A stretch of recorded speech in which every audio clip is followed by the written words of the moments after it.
శ్రీరామ జయం.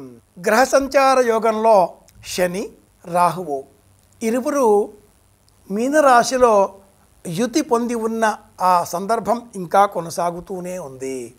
గురువుకు సంబంధించిన రాశి ఈ మీనరాశి.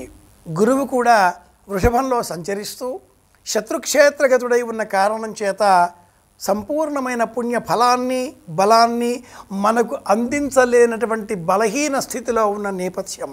శని మీనంలో ఉన్న సంచారం అయిన కారణం చేత కుంభరాశి వారికి, మీనరాశి వారికి, మేషరాశి వారికి ఏలినాటి శని అనే దోషం ఉంది.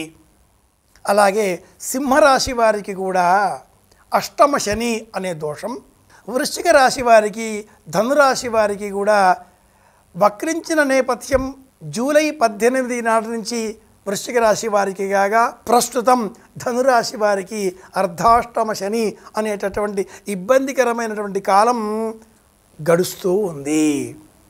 కుంభం, మీనం, మేషం, అలాగే సింహం, ధనుస్సు ఈ 5 రాశుల వారికి రాహువు శని కలిసినటువంటి యుతి మీనంలో ఉన్న కారణం చేత కలిగేటటువంటి దోషం తొలగించుకోవడం కోసం శాస్త్రం చెప్పిన సులభమైన ఉపాయం సమస్త శని రాహు గ్రహ సంబంధిత దోషాలను తొలగించేటటువంటి పరిహార విధానం శివారాధన.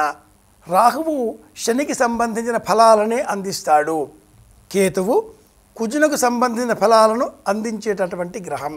మేషం, వృశ్చికం ఈ 2 రాశులు కుజునకు సంబంధించిన రాశులు. రవి, సూర్యుడు మేషంలో అంటే కుజునకు సంబంధించిన రాశిలో సంచారం ప్రారంభం చేసినటువంటి తరుణం ఇది.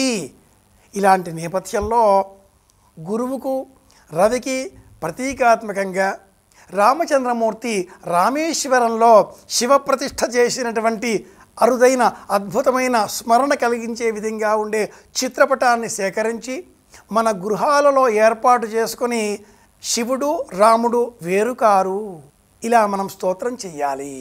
అయోధ్యకాండ, అనేక ఇతర సందర్భాలలో అరణ్యకాండ, పరమాద్భుతంగా రాముడే శివుడు అని వర్ణింపబడేటటువంటి శ్లోకాలు అనేకం ఉన్నాయి.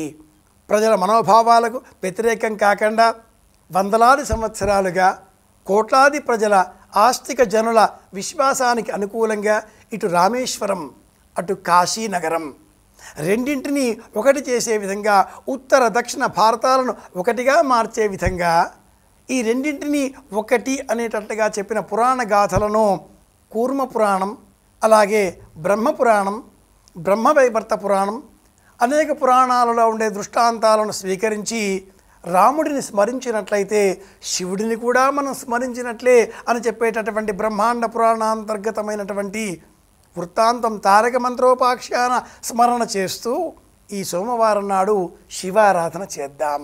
నమ శంభవే చ మయోభవే చ నమ శంకరాజ చ. శివారాధన ఈనాటి ప్రత్యేకం.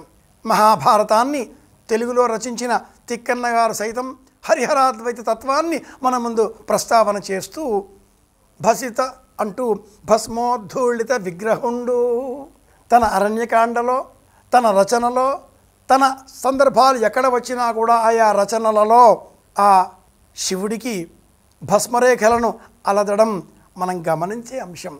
కనుక ధర్మం ఏదైనా ఎర్రన్న రాముడైనా భస్మం ధరించిన వాడే, తిక్కన్న రాముడైనా భస్మరేఖలు లలాట పలకంపై అలంకరింపజేసుకున్నవాడే అనేటట్లుగా భావన చేద్దాం.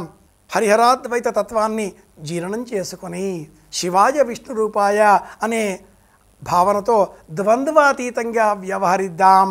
రామానుగ్రహం కావాలి అంటే శివానుగ్రహం ముందు తప్పనిసరి.